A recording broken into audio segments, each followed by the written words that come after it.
perspective again is that of Islamic eschatology.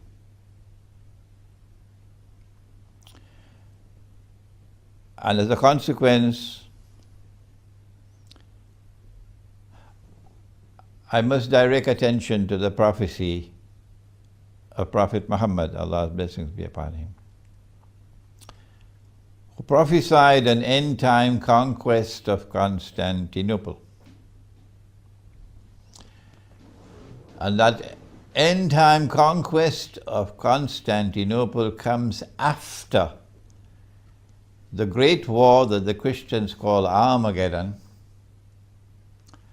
and the Muslims call the Malhama.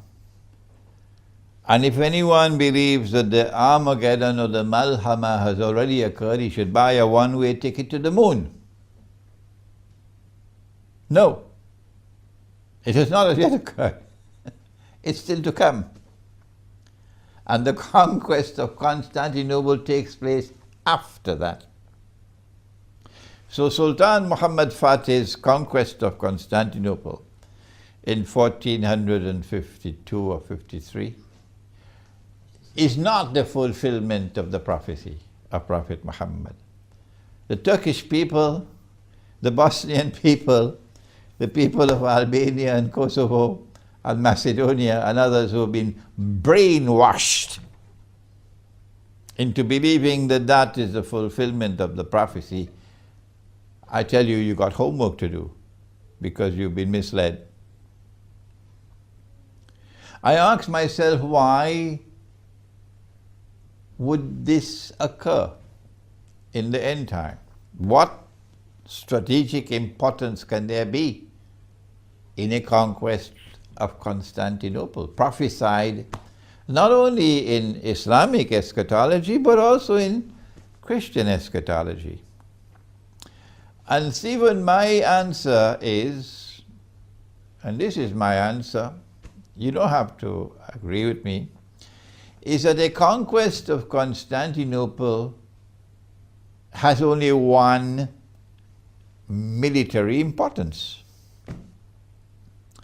And that is that it would free the Bosphorus and the Straits of Dardanelles for the Russian Navy. At this time, it's a NATO-controlled waterway. But a conquest of Constantinople would break the back of NATO. And as a consequence, the Russian Navy would be able to pass through to the Mediterranean. That is the only military significance I can see. Why would a navy be so important? Perhaps in a post-nuclear world, we will not have any more aircraft. And that wars in a post-nuclear world will be fought on the land and in the sea. If this is going to be the reason for the conquest of Constantinople, then Crimea assumes an importance unparalleled because Crimea is the warm water port of the Russian Navy. My eschatological analysis is that the mastermind who wants to rule the world from Jerusalem already knew this.